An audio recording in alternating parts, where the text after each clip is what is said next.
So tell me, in North Carolina, what are you planting now? I think really going to ground right now in North Carolina, brassicas. Brassicas. You're in Zone 7. We're in Zone 7. I live in Raleigh. We're kind of at the, I guess, northern part of Zone 7. Yep. It was 30 degrees when I left Raleigh yesterday morning. Yeah. But I have broccoli in my garden, and then I have the Kodiak brown mustard that I got from you guys for nematode control in my garden. What broccoli you got planted? Artwork primarily. All right. Which is one of our stem broccolis, and I have some new ones that are trials. Trials, cool. So I've got a local propagator that grow our trials for us, and stuck a few of them in and see what happens. That's right.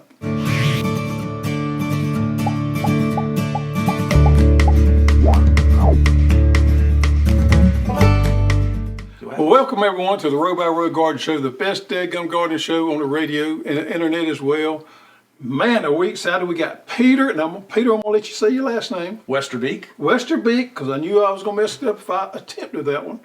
So, Pieter's with Seminis, and I met Pieter a few months ago, and we both got a few miles on us. That's probably the best way to Been there, done that. Been there, done that, and really hit it off with Pieter. Wealth of information. Give us a little background, where you come from and where you've been. You've been in this about 30 some few years. Yeah, I started November of 1991. Right. At least in the seed part. Yep. I grew up in eastern North Carolina, Clinton, North Carolina in particular. My dad was an ag extension specialist, horticultural specialist, so I grew up around vegetable production. And in high school, I worked on a local farmer's farm. We grew pepper, cucumbers, tobacco, which is eastern Tobacco. Had to get that tobacco. That's just, flue cured or? Flue cured. Okay. It was, they had about 100 acres of tobacco. We had about 80 acres of pepper. We had 20 Everybody acres should of pay their dues at a tobacco patch. Yeah, it's interesting, kind of being around that crop and dealing with nicotine in the leaf and putting it up and cropping it, suckering, topping and suckering was. It's a smell you will never forget. No, and it won't come out of your clothes. You once you're in a tobacco field, that shirt, t-shirt is a tobacco t-shirt. Yep. Been there, done that, as we say. So yeah, it was been in it the whole life. Been in ag my whole life, and I was fortunate to have a father who was in the business that and customers that I have now I actually knew then. I know. So you've been in the seed business for 30-something years. I was hired in 1991 for Asgrow Seed, which at the time people will be familiar with Asgrow as a soybean brand, but back then it was Asgrow Vegetable Seed, and we were owned by Upjohn Company, which no longer exists, and they were a pharmaceutical company. And through the years, have been a product manager, been a regional sales manager.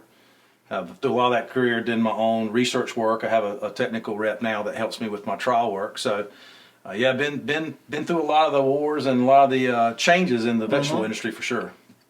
Vegetable seed industry in particular. Right, which has come a long way. It's changed a lot. Yeah, and man, we're just excited to have you here. Wealth of information there, so folks really pay attention because you're gonna get some good stuff. I promise you this evening. So in my garden. We walked out there early. I got corn up. You're a lot further along than we are. Yeah, and I got watermelons planted. I planted them over the weekend. And I'm going to tell you, I don't get up and down like I used to. I transplanted my watermelons and I paid the price Monday. Whew, I was sore. But it's good for you. Yep. It's good for you to get out there. Well, we got broccoli planted. We got all kind of stuff in the middle of the greenhouse. It's full. I'm going to plant some more corn. You ever heard of Jimmy Red corn? I have not. It's an old heirloom red corn. I'm gonna red plant, corn. Yes, I'm gonna plant me a That's spot of that. Best cornmeal you've ever had. Ah. Anyway, got that coming along. We got all kind of stuff. We're just in the meat of it right here. And you guys are gonna follow us next. We're about a month behind. So when would you plant? You got your potatoes planted. Yep, potatoes been planted about a week ago. So when will you plant corn? We'll start planting sweet corn. Some guys will go this week. They'll take a risk, but for the most part, we are an April corn. Area. Okay. Now you go up in the mountains. We've got guys who go all the way up into June up there. But if you're talking pre-4th of July corn or having corn around the 4th, which is sort of tradition, you're going to need to plant that around middle of April at the latest in North Carolina, depending on the variety. Right. I was just a little side note. I was up there last year around Franklin, North Carolina, and I run across a bean I hadn't seen in a long time. It was a cranberry bean. Yes. Yep. And I talked to the guy that grew it for a little bit. So I came back and actually sourced this one called Tapazio. But it's a shelling. But you know, here in the South, we don't grow a lot of shelling beans. No. But up in northern Georgia, Tennessee, North Carolina, y'all do a decent amount of shelling beans up It's there. still pretty popular in the mountains. Right. I think that's the old, you know, sort of the mountain folks. They had a short growing season. They were growing something to have in December, January, February. Gotta have something to eat. You know, and but it's still pretty popular up there. They're still growing a lot of like the old runner beans up there. You still see production of those. I get questions about those all the time. And you're right, they do a lot of more shelling beans up there than we do anywhere in the eastern part of North Carolina. Right. All right, so we got some new varieties we're going to shoot through pretty quick here. Let y'all know what is going on in the new variety. Of course, we got Mr. Carolina Reaper. We're glad to have it. We hadn't had it in a year or so. This is that hot pepper. Oh yeah, I've been to their facility in South Carolina. Yeah, it's pretty neat, ain't it? Yep, it is. Yep, there's that Carolina Reaper, which can be challenging to grow. You ever grown any of them? I have, and one thing for people to know is those things take a long time. They do. You're going to want to get those quick and get them in the ground, greenhouse quick, and get them in the field quick. Yep. Saucy Lady Tomato right here is one for you guys that like to grow those saucy tomatoes, make sauces out of. That's a good one right there. And the one you was talking about, now let's get stuff. This is a stuffing tomato. I've seen those, mainly out of Europe. Yep. So you stuff them, you core the insides out, and you can stuff them with whatever you would like there. But it's a unique looking tomato, but it wouldn't be my go-to. But it's kind of a novelty thing. Yeah, have a couple plants in the garden. Yeah. Now here we're gonna move in this one. You was asking me about this earlier. Wild Boar Solar Flare Tomato. So there's an OP guy in California doing some pretty good work with OP varieties. Okay. And the name of his farm is Wild Boar. Pretty interesting if you want to follow him on Instagram or Facebook. I think I follow him on Facebook. I'm not much of an Instagram guy. Does some pretty interesting work. Now they are all OP varieties, so you got to keep that in mind. You know, it is an OP, but they are, the coloring on those is pretty good. I can't testify to the taste of them. They're supposed to be good, but it does a real good job with the coloring of them. Is that indeterminate or determinate? It is a determinate, I believe. Oh, yeah. Yep. I could be wrong there, but I think it is. And then last but not least, and we're going to touch on this one a little bit lower because this one happens to be one of yours. Eureka Cucumber. And this is a new one that we got for this year. We've added quite a bit of cucumbers, so interesting. We're going to dig into Eureka just a little bit. Yeah, it's a very good hybrid. Yep. All right, so what I wanted to do, Peter, when we had the opportunity to have you here, is go over some of the varieties that we carry, that you have, that you could expand on and give us more information on those. Glad to. Yep. First of all, let's talk about cucumbers because we are knee deep in cucumber time. Cucumber can be a little confusing to the home gardener because there's all these fancy terms to be used out there. And we actually carry a lot of these new varieties here. So let's talk about some of those big words. And you know the big words I'm talking about. I didn't know the big words. Gynoecious. The short words. Yeah. So go over each one of those if you would before we get started. Then we'll kind of dig into these varieties here. Well, so there's Gynoecious, monoecious, and Parthenocarpic, and they are big words. They're really not all that difficult to understand. So Gynoecious is varieties that are what we call predominantly female, meaning that there's far more female flowers on the vine than there is male flowers. Now that breeding was done particularly in the pickle industry, but it's been done to provide really heavy harvests in a short period of time. And so if you got more female flowers proportionally than male flowers, obviously you're going to set more fruit in a short period of time. And so what I would tell a home gardener is if you're gonna make pickles, if your goal is to make pickles, well, you can't really wait 2 weeks for the first harvest and the last harvest, right, and then make your pickles. You would try to ideally you want to get it over with. You want to get it over with. Plant a row, pick everything. The bulk of your production comes off. If you're doing that, you want to use a Gynoecious variety. Because you're going to have the bulk of your harvest in maybe 2 picks or 3 picks at the most, and that plant's largely done, and then you move on to a succession planting, which I'll talk about on the show, which gardeners need to be doing. You would succession plant more with Gynoecious than you would with monoecious. Now these Gynoecious varieties, if you've never grown before, these babies load up. That's by design. And they don't have a large vine. It's not a huge vine implant. Again, by design. Yeah, but man, they just let. If you've never grown before, your mind will actually not let you comprehend what these babies will do. You're talking about a compact plant. Some of these get like this right here and just load up. I tell people, you better carry a big bucket with you. Yeah, and you know, you think about a large commercial grower. I mean, he's paying for labor. He's trying to get as much out of the field in a short period of time as he can for his inputs. And that's why that's predominantly what's used. So, so my commercial guys that are growing cucumbers are pretty much all using Gynoecious, and it's sort of standard in that space. Right. Monoecious has different utility for a gardener. So monoecious are basically equal male to female flowers on the plant. So I grow in my garden mostly trellised cucumbers. My parents don't need a lot of cucumbers at one time. They're basically just using them to snack on. So I'll plant Gynoecious and put them on a trellis. And that's interesting. And the reason for that is you know, you can go today, you might pick one or two tomorrow, you know, you see the ones that are ready the next couple of days and you go pick them, and monoecious are mainly designed to pick over a long period of time. So you have equal male to female flower. The other thing about monoecious is that they don't require as much bee activity as does Gynoecious. You know, if you're planting in a garden and you don't think you have a lot of bees, don't plant Gynoecious, because more than likely you're just not going to get enough pollen transfer.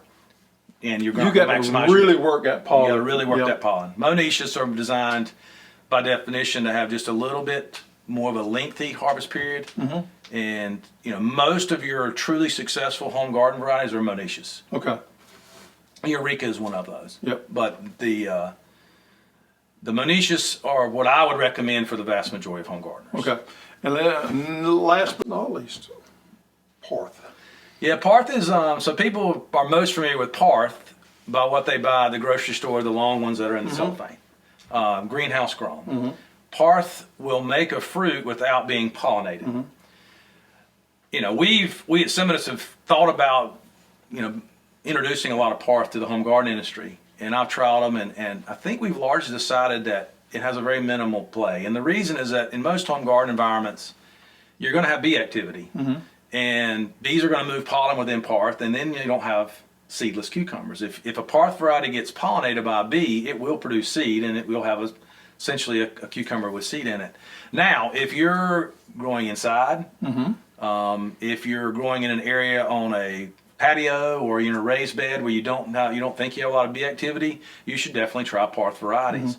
But you know, as a general rule, they're not what I would recommend for most home gardeners that are in open outdoor environments, because you're going to have natural bee activity. Right, but if you are in one of those situations that you don't have any pollinators, it would be an option. It's your only option. It's your only option, yeah. Right. I mean, if you're confident that you're going to have almost no bee activity, any cucurbit, but particularly cucumbers, you need to grow Parth. And you know what? There's no Parth squash out there. There are some in Europe. People are trialing them in the U.S. We're looking at one now that we're going to try to bring over to the U.S. It's a zucchini, mainly in Central Europe and Eastern Europe, or in Western Europe, sorry, Spain, Italy, for winter production. Right. And they don't need bees. But as of right now, I know of no squash being marketed in the U.S. that are Parth. Right. Yep. Cool. All right. So let's dig in and let's dig into these right here. How about that? First one is Burpless Supreme Cucumber. Older variety, mainly put on a trellis. It's a vining type. Very strong vining type. If you're going to put on a trellis, I've grown this on my trellises. I like it. Interesting, the burpless trait. You know, we get asked a lot about the burpless trait, and there really is no burpless cucumber. That was a marketing, as I understand it from our plant breeders, that was a marketing campaign in the 40s and 50s. Someone came up with that said our cucumbers are burpless. There's no genetic basis for burpless. So all cucumbers technically are burpless, no matter what their genetic type they are. But this is one to put on a trellis. I would not grow that one on the ground. Okay. Mr. Bristol. Bristol's Gynoecious. We sell quite a bit in our commercial business fairly early by the standards of these types. Probably not one I put on a trellis. And the one thing about Gynoecious that people need to know is that there's a blender in the seed. So 85% of what's in that packet is Bristol, and 15%, depending on the variety, sometimes 12% is a pollinator. And so in this case, if you're going to plant that packet, I don't remember how many seeds in that packet. 30. 30, plant all 30. Let me make sure, because I had that conversation with a customer this morning. 50 seeds. So plant all 50. Yep. Because if just by randomness, if you don't plant the whole thing, there's a chance you got no pollinators out there, in which case you're going to have no cucumbers. Right. So, I had the exact conversation this morning. I said, when you open that pack, plant them all. Plant them all. Yeah, that would be. Now, used to, on some of them, they would distinguish the seed by color in there. Correct. That's not done anymore. Not done much anymore. Yeah. No. Matter of fact, I don't think we do it at all. Right. And if you're planting untreated seed, obviously there's no seed treatment on it. You can't tell. But that's one reason to know you're planting a Gynoecious hybrid. If you're planting a Gynoecious hybrid, plant what you're sent. Mm-hmm. Yep. Here we go. Here's Eureka. Yeah, Eureka's been around a long time. It's my favorite cucumber variety. It's what my parents have had me grow for years. It does well on a trellis. It wasn't really bred for that, but they do grow it in Mexico and other parts of Central America on trellises. The thing about Eureka that makes it really valuable is it's got tremendous virus resistance. So here in the South, in particular, we're going to have plant viruses in cucumbers. You just are. Aphid vectored viruses. This one is extremely productive. It's proven. We know it works. You used a lot in the commercial market? It used mainly in Mexico in the commercial space. Okay. Yeah, it's most of the monoecious pickles are grown in Mexico and in Central America and the U.S. primarily because we machine pick our pickles here in the U.S. We're using Gynoecious hybrids. Okay. But Eureka is one that most home gardeners should at least look at if they want a really good pickle. Expedition. So Expedition is a Gynoecious pickle. So as we were talking about at lunch, we at Seminis are fortunate to be one of the major players in the pickle industry from a retail perspective. So I think at one time 7 out of 10 pickles that you bought at a grocery store were Seminis pickles. And this is one of those varieties. Expedition is a Gynoecious pickle, really high productivity. This would be one if you're going to grow a space in your garden to pack pickles. This is one you would want to grow. Okay. Very productive, short period of time. Vine length is fairly manageable, and it's designed over 2-3 picks to give you a lot of pickles. Yep. And in the pickle industry now, they've gone for a little bit longer pickle because so much of their pack is in spears. So this, by the standards of maybe 20 years ago, would be a longer pickle. But by today's standards, it's pretty much an average variety. Cool. From a length perspective. All right, we're going to switch it over to some peppers. Because y'all are the pepper people. We're the pepper people, yeah. Gypsy, it's a must-have. It's a kind of a variety that's not used much in the commercial space. Not, at least not in the U.S. It's more of a European type pepper, but yellow, sort of a wax color, turns to green, from yellow to red. Very sweet, productive, does great in pots. We've trialed it in pots. That's one of the reasons that we like it, is that we can tell people in raised beds or pots, plant habits not crazy or anything that gets you in trouble from a spatial perspective. Just a really, really good variety, and by the standards of peppers, fairly early. And container garden is on huge rise right now. Yeah. I actually grew this one last year. Yeah, this is my dad's favorite pepper. Roulette's an AAS winner. It's a heatless habanero, which I know people say, well, what would I ever use it for? It's a fair question, right? But my dad, this is his favorite pepper just to snack on. When you first bite them, you think you're getting ready to get zipped. Yep. It gives you all that habanero, sort of flavor, but then you really don't have any heat. No, and habanero has a really good flavor to me. Yeah, I'll actually dehydrate those from my garden and make a powder out of them. Right. And kind of blend it with others, and you can kind of neutralize a little bit of your... The thing now is a lot of people like to make their own pepper sauce. For sure. Yep. And I've never heard of that brand. Yep. Looking for some. That's a habanero one. Yep. So, have you ever had a pickled or roasted tamale? I've had plenty of tamales. Have you ever had them roasted? Not that I know of. It's pretty awesome. Would you like to try one? I'll try one, yeah. Now what we got to do here is since we're talking about peppers, we got to doctor just a little bit with one of these hot sauces. Right. You good with that? I'm game. Now you pick your poison there. Well, do we go... I don't know what the Scoville's on them right there. So it says habanero, so we know it's up there. Well, now we're not going to go wheat, Peter. We're going to have to go strong. You see what I'm saying? I have no problem with that. Okay, we may not get to all of them. This is salsa bravo. Salsa brava. Okay. If I can get a toothpick out here, let me just open it up. Roasted tomatillas. I'm going to tell you, they're pretty awesome right there. You're talking about something that's interesting to grow as tomatillas. Yeah, I tried to grow them last year. I didn't have a lot of success with them, but I'm going to try them Put them in the worst place in your garden. Really? Yeah, the more fertilizer you give them, the worse they're going to do. You grow in North Carolina? No, but one of my larger customers is one of the largest growers of tomatillas on the East Coast. Okay. And I'm around them a lot with him. Wanna And see they're an which one. interesting crop, to say the least. Yep. You got a paper towel too. You may want to just use. Yep.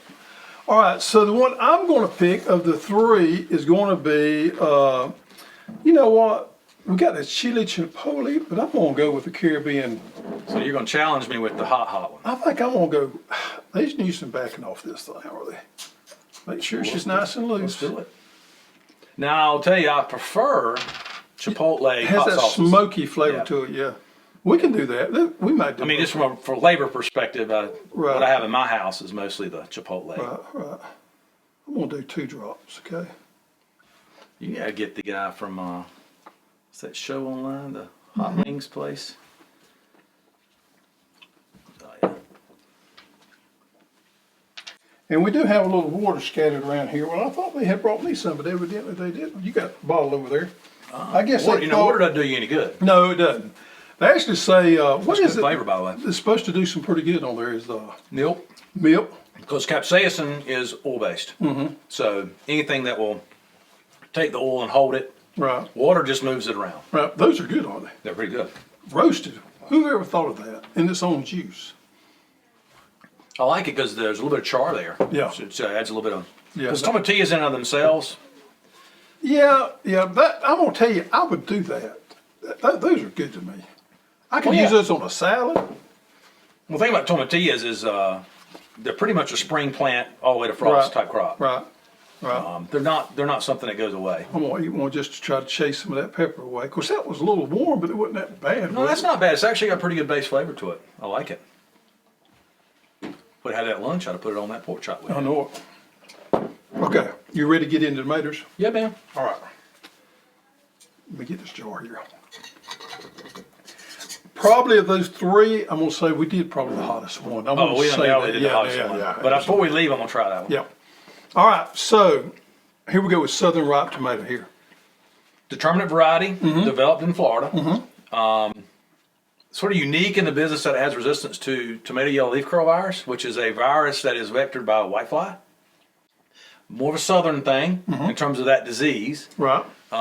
You here in Georgia get it, Florida gets it, Texas gets it. Mm-hmm. North most Carolina? Most of the Gulf stuff. We do not. We do not have enough whitefly Really? presence to have that. So the breaking line is South Georgia, Really? across the Gulf states into Texas. But it is whitefly vectored. But it also has resistance to spotted wilt, which is a southern thing as well, but all the way into California. Pretty determinate variety, fairly not early but not late. Good heat set. Pretty That's good a heat given. set, yeah. I mean, as we talked about, most of the heat set genetics that were dedicated heat set were from the 80s and 90s. This has hot set in its background, so it would be one of the ones you would say would do better for hot set. Yeah, Got a little lip burn going on there. I got a little bit on mine's more in the back of my Is mouth. it? Okay. Yeah, All right. that's what habaneros do, though. Yeah, I know. All right, now here's one I got growing in my garden. No, it's a pink girl. I think I got pink You have girl. Pink Delicious. I got pink. I may have some pink girl in the greenhouse. Yeah, pink girls are more of an older pink of ours. It's been around for quite a while. It's been in most, catalogs and different things for a long time. Highly indeterminate. Sorry, pink tomato. It gets very big. It does. The plant habit can get fairly big. So Right. this would be one that would be a space eater if you have a small garden. But if you've got a fairly large garden and you want a pretty classic pink tomato, this is sort of in that category. It's probably a more uniformly fruit-shaped version of like a Brandywine or a German Johnson or something like that. And equal in taste. I mean, really good. Most of flavor. your pinks are fairly equitable. Yeah, they're all Eastern Europe origin. Generally, people consider pink tomatoes to be a little bit lower acid than Right. some of your red tomatoes. But pink girls, been around a while and people have grown it forever. Yep. So You know what? Did that get mixed in there? you threw tomatoes in and jump back to pepper. Yeah. Is this King Arthur? Is this yours? Yeah, King Arthur's Okay. ours. Yeah, that's. So let's get this. Yeah, we got early. I mean, I got all. We're gonna Yeah, have to jump well, back. King Arthur is a pretty standard green bell. I mean, it's been widely grown in the commercial space in the Northeast for close to 20 years now, I guess. Big pepper. Big pepper. Yeah. Yeah, fairly prostrate plant habit. if you're going to look at a traditional green bell for a container garden or a small space, King Arthur. So you think King Arthur make a good container? Well, as far as bell pepper go, it's got a relatively compact plant. So the trend on TikTok for the last week is these guys pinching the top out of the pepper plants. The terminal bud? Yeah. Is that a regular practice in the commercial? No, it's done nowhere in the commercial space. Okay, I didn't think so. But is it beneficial to do that? I would think not. I mean, would too. When I say that, it would definitely delay maturity. I know there was research done on that. My dad was involved in some of it back in the 80s, looking at pinching the terminal bud out to force lateral growth. Right. And the idea was you get more productivity off a smaller amount of space. Right. Didn't really pan out as I understand it, and it really killed maturity. Right. Because then once you change that plant sort of growth habit, you're going to dramatically lengthen the time it takes to flower and produce. So there you folks have it. You TikTokers out there, it's not necessarily. It's not going to kill your plant. No, but it's not going to help you in it. So it's the whole thing now. Is everybody's pinching out those tops because it's going to make you fruit more. Yeah, not necessarily true. Okay. Not to mention the fact that the longer it sits out there before it fruits, the more chance And you're disease or something's stressing going the to take it plant. out. Yeah, you're you're definitely stressing the plant. Early sensation pepper. Yep, early yellow, very good yellow. Not a lot of great yellows out there. This is one of them that would perform very well. Most home gardeners. It's again a fairly prostrate, moderate plant habit. So it'd be one if you're going to put a green bell in a home garden. I mean, in a container garden, this would be one to put in there. Yep. A yellow Fruit are not overly big, not overly small. Yep. Yeah, I've grown this one. It's the yellow one I've grown in my garden for years, and it's just very productive, good green bell pepper that turns to yellow. How about Mr. Time Bomb? We sell a lot of this one. Yeah, and then, Time Bomb is a classic hot cherry, and those things are hot. People, I think because they're called cherries, they think they're hotter than a jalapeno. Yeah. With a bomb there, kind of gives it away. Yeah, it's kind of a classic, pickling style cherry pepper. Yep. Green or red, it depends on the packer really, or I guess the home gardener in this case, whether you want to pickle them green or pickle them red. A little bit of seed shortage on this one, right? Yeah. I mean, it's a year-to-year thing. Yeah. There's not as nearly as much commercial production of cherry peppers as there used to be. Super excited about this line of tomatoes. Yeah, right Purple here. Boy's a really good variety. Yeah. It's one that we challenged our breeders a number of years ago to kind of bring to our home garden business a sort of heirloom-like genetics, but that would be producible by your average home gardener. And Purple Boy is one of those. So this has a parental line in it that is out of Cherokee Purple. And then there's crossed with some other material to bring in disease resistance. So Purple Boy is got most, if not all, the same flavor you get out of a traditional Cherokee Purple, but far more productive. Doesn't crack. Right. Plants not as crazy.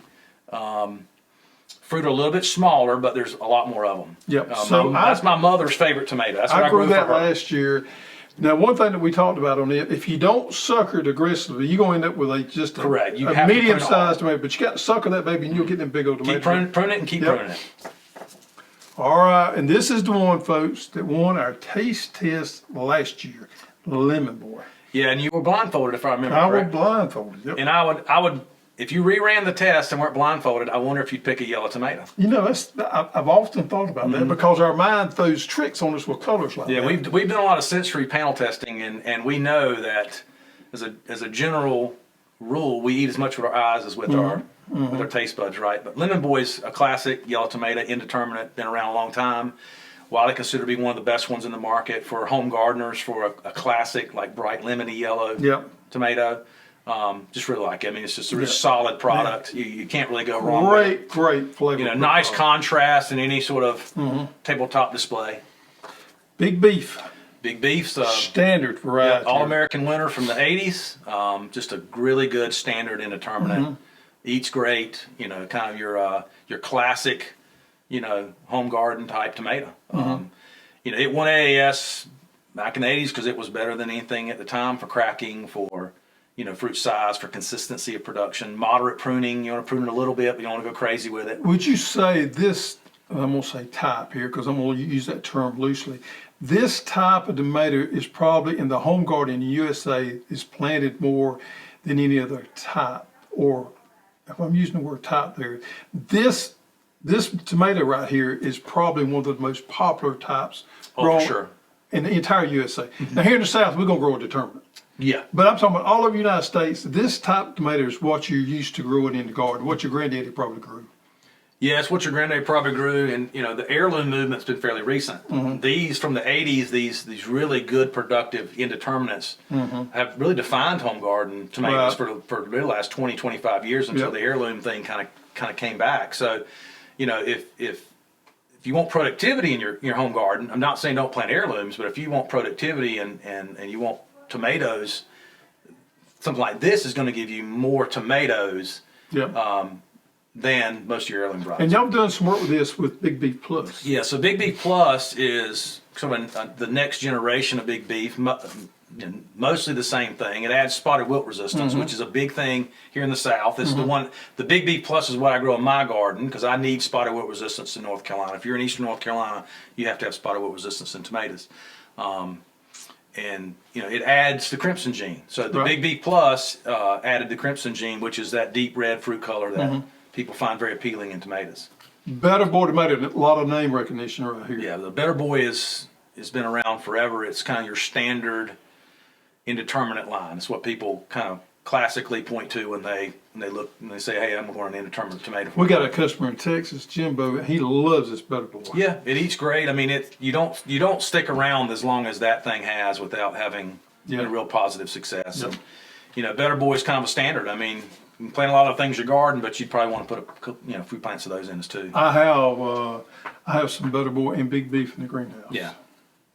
Florida 91. So Florida 91 is a variety that was developed by a breeder of ours in Florida in the 90s, I guess late 90s, early 2000s. It's a true hot set.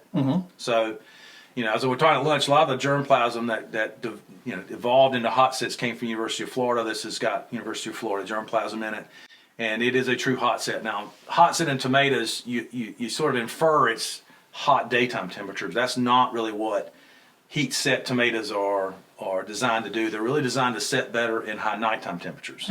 That's when the stress on the plant is at its highest.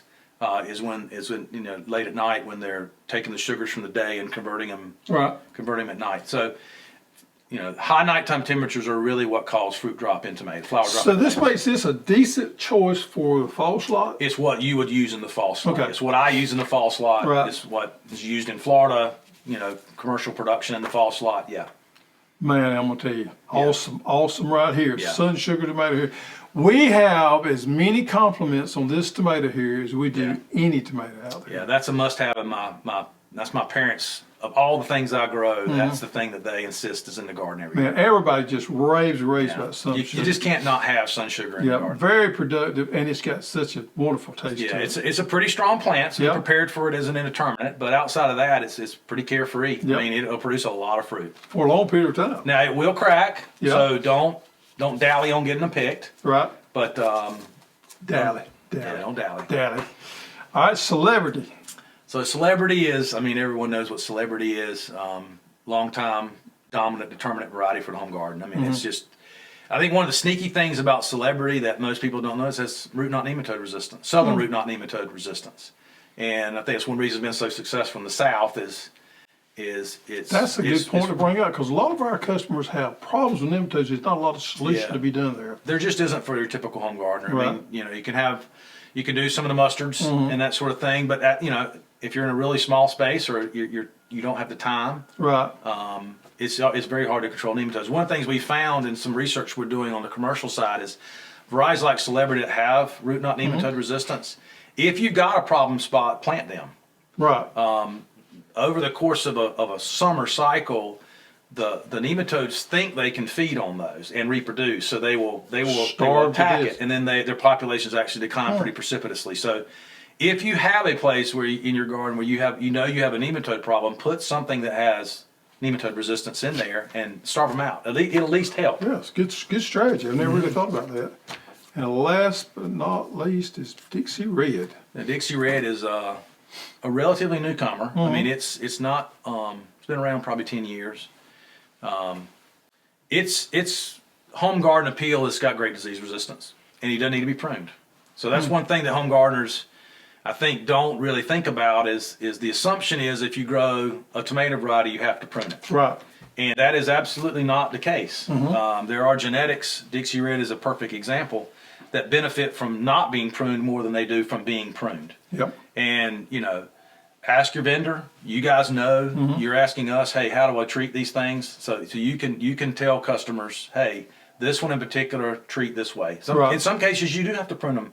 Right. You know, like Purple Boy, you need to prune it hard. Yeah, to get to that really size. get out of it what you're paying for. In the Right. case of Dixie Red, it's the polar opposite. The more you prune it, And it is an indeterminate. no, it is a determinant. It's a It determinant, is okay. actually fairly determinate, and that's one reason Mostly about pruning it. speaking, on determinants, you don't prune. We may prune up to the third or fourth node at most. On the determinant, at the most. And then on indeterminates, you normally prune these pretty hard. Yeah, I guess there actually, in Dixie Red's one, there's a lot of determinate varieties where you really don't want to prune them at all. Yeah. So down here, I like to grow as much foliage as I can to protect from the sunshine. For cover. Yep. So I don't do I'm going to do a little bit this year on the new hostinator. And I'm doing that for a specific reason, but I normally do not do very little suckering. People think that by pruning you get fruit size. That's Yeah. the assumption. Right. In a lot of genetics, that's actually not the case. Right, right.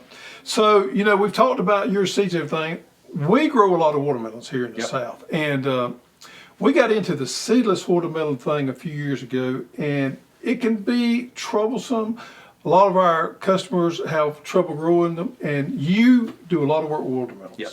One of my main crops. Yep. So I want you to give everybody a rundown of best practices on getting them to germinate, because it can be frustrating to get some of these germinated.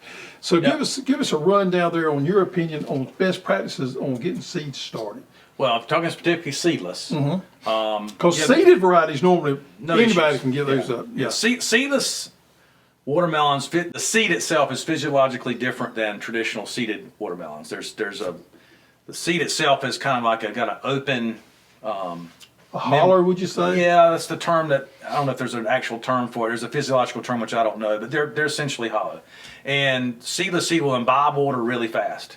And in doing so, that process will rupture seed membranes or cells inside the seed, and can really result in weak germination. And there's two kind of keys that your commercial plant raisers are using to grow seedless seed, maximize the return on the seed. One is moisture. So seedless seed don't need much moisture to germinate. I think it, which is counterintuitive to what we normally think about seed starting. Yeah, I mean, seed starting, you're taught to have plenty of moisture there. The general rule most of your plant raiser will use is if you use a real light medium, if at all possible, lightest medium you can, and then when you squeeze it, you need for no water to run out the bottom. It needs to basically ball up, and then it's about right. If you're running water out, you've got too much water in it for seedless. Second is temperature. Seedless require between 80 and 90 degrees for the first 36 to 48 hours they're in the cell to get maximum germination. And in that period, you don't water them. You leave them alone. Quite honestly, I tell most of my plant raisers, don't water until you see the seed sort of goosenecking out of the cell. Really? Yeah, you'll be tempted because the top will get dry. Just want to go out there and your mind's telling you that, yeah. and you can fish down in there, and if you see the hypocotyl, the root having emerged, it's germinated. But more often than not, people who struggle to get seedless seed germinated have either overwatered them, and that's mostly what happens, or they've tried to grow them too cool.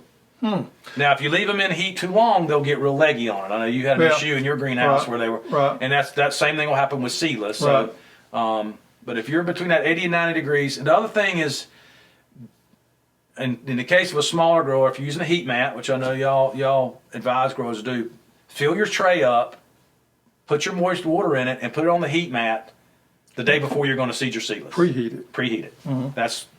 That's probably the biggest thing that the commercial plant raisers do. And keep it 85 to 90 degrees. So that being the case, most heat mats only raise about 10 to 15 degrees off ambient temperature. So you're going to need to keep it in a 75 degree room with the heat mat to get it close to 90. So. And then a lot of times growers will wrap them. Yep. I don't know if a traditional home gardener that really matters that much. Well, what we've done is wrap it in saran wrap, the trays, and that seems to help. You got to pay attention, because I lost a crop that way. Yep. Well, you're trapping the moisture in there because you're already going with a media that's not all that water. Yeah, I wonder if you might not, being as the water situation getting in that seed, I think if you are going to wrap them, I think you really need to pay attention to how much moisture is in that medium. Correct. Like you talked about. Medium's the key. Yeah. And then where people will make a mistake is they'll come in at a day or two and they'll water, but the water temperature is 55 degrees, come out of the tap or out of the, out of the faucet on the back. Right. And most of my commercial guys actually have their water bins on the outside of the greenhouses will be painted black or dark blue. Yep. And that water will heat up.